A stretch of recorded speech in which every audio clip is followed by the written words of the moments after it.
Viva Voz, com Vera Magalhães.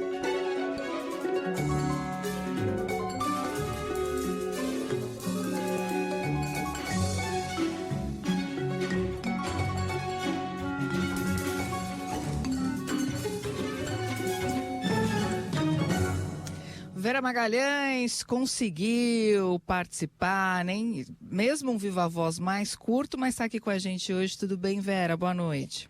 Oi, Débora. Oi, Carol. Boa noite para vocês. Realmente, hoje eu tive uns contratempos aqui, mas um dia de tanta notícia, tanta apuração, não podia deixar de fazer um Viva Voz mesmo mais curto. Oi, Vera. Boa noite. Vera, então vamos começar pelos assuntos que estão pegando fogo lá em Brasília. Nesse momento, a discussão da PEC da blindagem na Câmara. Há uma semana ou 2 semanas falávamos aqui, a PEC tinha sido enterrada, né? E você ainda chamava a atenção. Foi enterrada, mas podem ressuscitar. Não sabemos quando, foi mais rápido do que esperávamos, né?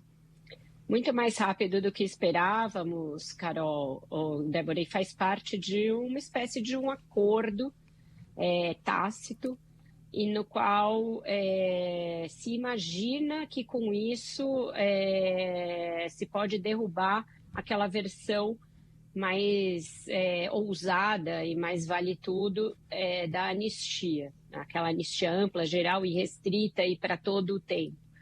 Acontece que eu não sei se não se corre o risco de aprovar a PEC da blindagem, como se vai aprovar realmente agora, e ainda assim o governo não ter maioria para derrubar a anistia ampla. Então, eu acho que a gente pode estar assistindo a Câmara aí para um tudo ou nada. E um tudo ou nada de liberar geral e um vale tudo, sem que o presidente da Câmara consiga conter esse movimento. Talvez sem que ele, inclusive, deseje conter de todo esse movimento. Com a PEC da blindagem, por exemplo, ele resolveu matar no peito e levar adiante. Ele foi procurado por lideranças de vários partidos, lideranças muito próximas a ele, do Centrão, como o deputado Luizinho, por exemplo, que é um dos mais próximos a ele, ficou claro que ele entendia que era um desejo meio suprapartidário da casa, que esse projeto fosse votado e aprovado, e topou assumir o desgaste. Topou, inclusive, levar a votação sabendo que tem um desgaste imenso na sociedade. Imagino que os nossos ouvintes devam estar em polvorosa aí nos chats, se manifestando a respeito, porque realmente é um libera geral. A única coisa que eles atenuaram é a necessidade de autorização prévia, inclusive para se abrir inquérito, que existia numa versão anterior do projeto. Essa caiu, não está na versão que vai ser aprovada. Esse foi um mínimo acordo que se fez ali para dar algum tipo de aspecto mais ou menos aceitável para algo que é inaceitável, mas segue todo o resto, né? A necessidade, sim, de aprovação das mesas das casas para processos, para abertura de ações, portanto, para que se tornem réus, a discussão toda de foro privilegiado, enfim, todo o resto segue intacto ali no texto. A única coisa que deverá cair pelo acordo que eles fizeram é essa de que precisaria autorização da casa, a que faz da parte parlamentar, né, seja deputado ou senador, para que sequer se abra uma investigação, se abra um inquérito. Então, muito grave, e vai passar hoje, tá? Então, é boiada mesmo e vai passar no Senado. Essa não é daquelas que o Senado vai depois segurar, deixar na gaveta, não. O acordo inclui o Senado.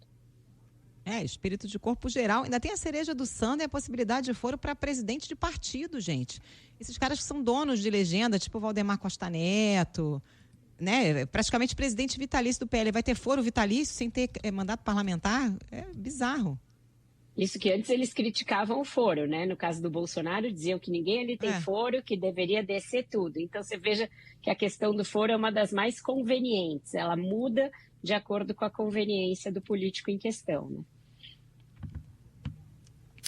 E tem a urgência da anistia, do PL da anistia, pode ser pautada amanhã. O governo está correndo contra o tempo aí para tentar impedir que a urgência seja aprovada, mas também parece que está perdido, né? Eu acho que ninguém tem certeza, Débora, se vai conseguir fazer essa derrubada, né? O que aconteceu? E o que eu apurei? O presidente da Câmara veio a São Paulo no domingo, juntamente com o senador Ciro Nogueira, que é um dos seus mais próximos conselheiros, para o bem e para o mal, e ambos estiveram com o governador Tarcísio, e foi por isso que o Tarcísio abortou a ida a Brasília para tratar desse assunto. Ele disse que não achava que passaria a anistia ampla e que, portanto, pautaria a urgência para derrubar, tentaria fazer um acordo em que se pautasse a urgência para que ela fosse derrubada. E aí parece que todo o resto é meio uma compensação ao fato de que ele não se comprometeu com uma anistia ampla como desejava a base bolsonarista mais radical. Mas nessa conversa se disse que não tinha clima junto ao Supremo para se aprovar uma anistia ampla, uma vez que o próprio Supremo já deixou muito claro que vai derrubar se isso passar. Então parece que todo o resto é para dar uma acalmada no Centrão e com isso tentar fazer com que o Centrão vote contra a ideia da anistia ampla, entendeu? Então você compensa o Centrão com a PEC da blindagem e em troca de uma garantia de que eles não votarão uma anistia ampla. Mas você percebe o risco que se corre com um tipo de acordo nas barbas, ali no fio do bigode, num tema tão delicado para o país, para as instituições, para o futuro de qualquer investigação, para a decência mais básica. Você faz um acordo dessa natureza envolvendo duas matérias de muita importância, de muita gravidade, como se uma coisa compensasse a outra, como se fossem coisas comparáveis, como se fossem coisas intercambiáveis quando não são. Então é esse tipo de acordo que está sendo feito pelos nossos excelentíssimos políticos na calada da noite, no escurinho dos gabinetes. Vamos ver se a gente não corre um risco de que seja aprovado tudo e até o que era para compensar, não sei o que, fique para trás e aí passa tudo. Vamos ver o tamanho da boiada, que vai passar muito boi, a gente sabe, mas o tamanho da boiada ainda está para ser visto. Vera e Débora, antes da gente seguir com os outros assuntos, a Isa Staciarini tem informações ao vivo em Brasília sobre o estado de saúde do ex-presidente Jair Bolsonaro, ele que mais uma vez saiu de casa, foi para o hospital porque estava se sentindo mal. Isa, o que tem de informação por aí? Oi, Débora. Carol, olha, o ex-presidente Jair Bolsonaro já está aqui no hospital, deve estar há cerca de 3 horas. Ele deu entrada mais precisamente às 4h10. E há uma... Oi, Isa, a gente está com dificuldade de te ouvir, está muito baixo o seu áudio. Eu não sei se você está com fone ou se é o lugar que você está. Vamos tentar melhorar, porque está muito baixo, a gente está com dificuldade. A gente vai refazer a ligação. Bom, daqui a pouquinho a Isa, então, com informações, a gente trouxe mais cedo essa informação de que o ex-presidente Jair Bolsonaro se sentiu mal, estava sendo atendido no hospital DF Star. Daqui a pouquinho a Isa vem com atualizações. Vamos seguir aqui com os nossos assuntos, até porque o próximo assunto tinha a ver também com família Bolsonaro, Vera. Essa manobra aí do deputado Eduardo Bolsonaro para tentar continuar no cargo, ocupando agora o lugar de líder da minoria e aí, portanto, conseguiria seguir atuando nos Estados Unidos sem ter que justificar suas faltas. Isso me parece que tem uma chance de o presidente da Câmara barrar, pelo que eu apurei.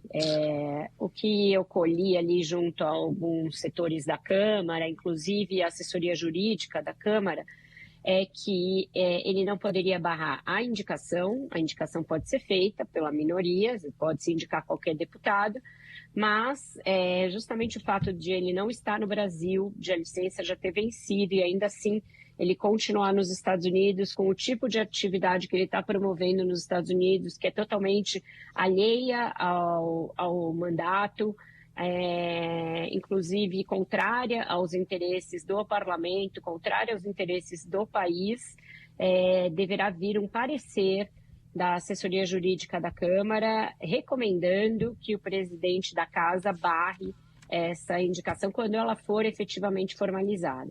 Eu não sei se o deputado Sóstenes, enfim, quem quer que seja o responsável pela indicação já a formalizou. Mas uma vez protocolada na mesa da Câmara, deverá ser enviada para um parecer da assessoria jurídica e, diante de um parecer contrário, aí sim o presidente da Câmara diria que não é possível, com base técnica e jurídica, a indicação de um deputado que está fora do país para exercer esse crime. Então, o script que está desenhado é esse. Se o presidente Hugo Motta vai ter força o suficiente, se ele vai ter disposição para isso, para comprar essa briga, aí sempre aquele segundo capítulo. A gente tem visto muita oscilação em tudo que depende do exercício da autoridade por parte do presidente da Câmara. Ele vai, ele volta, ele é convencido por um, ele é pressionado por outro. O fato dele ter tido um apoio muito amplo em todas as bancadas o torna meio devedor de todas as bancadas, e aí uma hora ele quer acenar o governo, outra hora ele quer acenar a oposição, e quem realmente atua assim acaba ficando como uma biruta de aeroporto. Então a gente vai ter de ver o quanto ele vai estar disposto a, desta vez, exercer a sua autoridade e dizer que é um pouco demais, até para os padrões bastante elásticos que a Câmara está demonstrando ter, éticos, morais e jurídicos, você designar alguém que está trabalhando assintosamente contra o Brasil como líder de qualquer coisa. Ele não lidera nada, ele lidera uma tentativa de ferrar com o Brasil. Isso é a única coisa que o Eduardo Bolsonaro lidera hoje, de salvar a pele do seu pai. Imaginem que ele esteja liderando votações, liderando a bancada a partir dos Estados Unidos, com o tipo de agenda que a gente tem visto que ele tem lá, que se dedica o dia inteiro a ser recebido por funcionários do governo Donald Trump para tramar alguma coisa contra o Brasil, contra os interesses do Brasil. Então, eu acredito que neste caso o Hugo Motta vai ter subsídios técnicos e jurídicos para fazer o que se espera, né? O mínimo de decência, que é barrar uma coisa nonsense como essa. Vera, perguntei isso para o Bronzato, vou perguntar para você. Como é que fica a reputação do Hugo Motta, o prestígio dele, diante de tudo isso que está acontecendo? A PEC da blindagem voltando, o PL da anistia efervescente. Hugo Motta começou ali como um cara conciliador, fala mansa, com apoio, se comprometeu com várias bancadas, como você bem disse. Como é que está sendo visto agora? Bom, provavelmente por esses que vão se beneficiar desses temas absolutamente alheios aos interesses do país, está sendo visto como um brother, né? Pusemos um brother ali na presidência e ele está agindo em nosso favor. É nós, o Hugo Motta é nós. Deve estar assim. Por quem tenha um mínimo de responsabilidade com o país, seja no próprio parlamento, eu acredito que ainda restem alguns por lá, seja nos outros poderes, seja na pobre da sociedade civil, que tem que ficar vivendo de eita atrás de vixe, está sendo visto como alguém que não tem a menor condição de exercer esse cargo, não tem maturidade, não tem pulso, não tem autoridade, não tem história, né? Porque alguém que tem um mínimo de história e biografia zela por isso e não se deixa levar por qualquer pressãozinha vinda dos interesses mais escusos. E é isso que ele está fazendo, está se deixando pautar pelos interesses mais escusos e perdendo tempo de produzir coisas que aí sim poderiam ser um legado da passagem dele pela presidência da Câmara, né? A gente vê que, enquanto se está discutindo isso, e o projeto do IR está lá na fila, aguardando para ser votado. Retomamos o contato com a Isa Staciarini. Oi, Isa. Oi, Carol. Agora sim, o ex-presidente Jair Bolsonaro já está quase 3 horas aqui no Hospital DF-Star, Carol, e há uma expectativa, uma previsão de que ele possa passar a noite aqui. Isso porque um dos médicos que o acompanha, o Cláudio Birolini, ainda está em viagem nesse trajeto de São Paulo para Brasília, justamente para atender a Bolsonaro. Daqui a pouco, o filho do ex-presidente, o senador Flávio Bolsonaro, deve falar com a imprensa aqui na porta do hospital onde eu estou. Há uma expectativa de uma entrevista dele às 7 horas da noite, lembrando que Flávio Bolsonaro acompanha o pai nesse atendimento médico no 2º andar do edifício DF-Star, do hospital, mais precisamente aqui em Brasília. Uma outra informação é que a segurança está bastante reforçada com policiais penais armados, não só na entrada do hospital, como também na garagem, inclusive na porta do quarto do ex-presidente Jair Bolsonaro, isso porque ele é proibido de receber visitas. É com você. Obrigada, Isa. Ô Vera, e outro assunto importante foi a execução do ex-delegado-geral de São Paulo, Rui Ferraz Fontes, que estava aposentado, trabalhando na prefeitura do litoral de São Paulo. Nós noticiamos a morte, o assassinato, ontem no finalzinho do ponto final. E hoje trouxemos os desdobramentos, né? 2 suspeitos já foram identificados, o governo federal ofereceu ajuda da Polícia Federal, que foi... No caso, o secretário de Segurança Pública, o Guilherme Derrite, de São Paulo, agradeceu. Quem vai tocar é a Polícia de São Paulo. Mas esse caso em si mostra a força do crime organizado, né, Vera? Que tem uma dificuldade muito grande de ser combatido. As investigações ainda estão em andamento, mas há uma linha de investigação de que tem a participação do PCC e há uma dificuldade muito grande no combate a essa facção criminosa, a várias facções criminosas. De que forma esse episódio respinga em Tarcísio de Freitas e daqui para frente? Como é que o governo vai lidar com isso? Eu acho que realmente é um desgaste para o governador, embora a gente saiba que, né, esses casos aí de mando, de crimes de mando das facções criminosas, eles antecedem um pouco o governo atual. Ele já era jurado de morte há muitos anos e eu acho que o principal aí reside, primeiro, na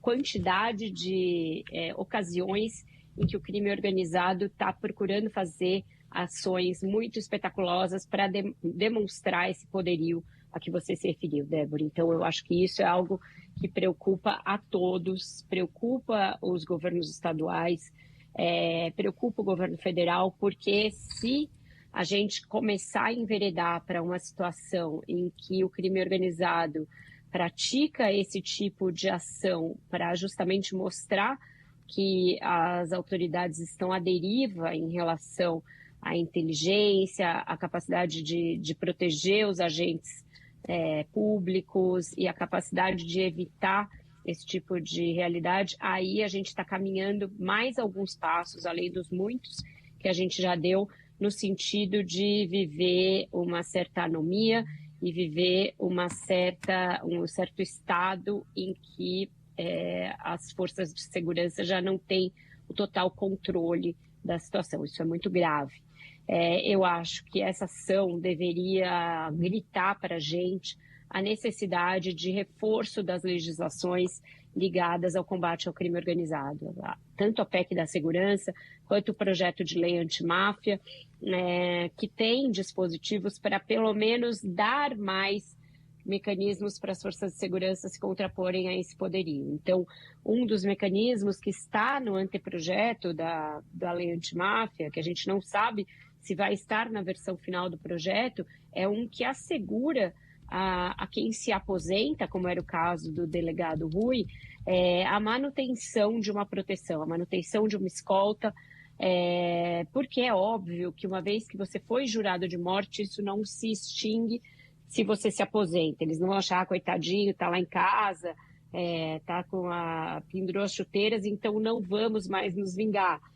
Pelo contrário, é nesse momento em que a pessoa sai do radar, que ela está mais vulnerável, que ela passa a ser um alvo mais fácil para as facções criminosas. Então, isso é urgente, uma maneira de proteger os agentes que enfrentam o crime organizado, e esse delegado era um dos pioneiros e um dos maiores entendedores da lógica, da dinâmica do PCC, tanto que foi um dos que bolaram esse esquema em que os chefes da facção ficaram isolados, e isso foi o que fez com que ele ficasse jurado de morte, mas a gente sabe que eles não vão parar por aí.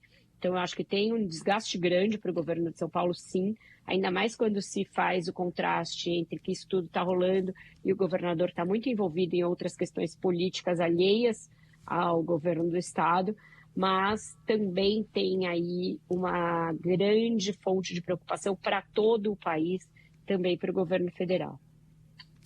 Vera, antes de dar tchau, só queria trazer aqui os principais números da pesquisa Quest, que acabou de ser divulgada para o G1 para a Globo News, sobre a anistia. 41% dos entrevistados são contra a anistia, 36% são a favor para todos, incluindo o ex-presidente Jair Bolsonaro, e 10% disseram ser favoráveis à anistia só para manifestantes do 8 de janeiro. Daqui a pouquinho a gente vai trazer mais detalhes sobre essa pesquisa, mas só queria registrar aqui porque foi um dos nossos temas. Vera, muito obrigada, viu? Até amanhã. Obrigada, meninas. Um ótimo jornal para vocês e até amanhã.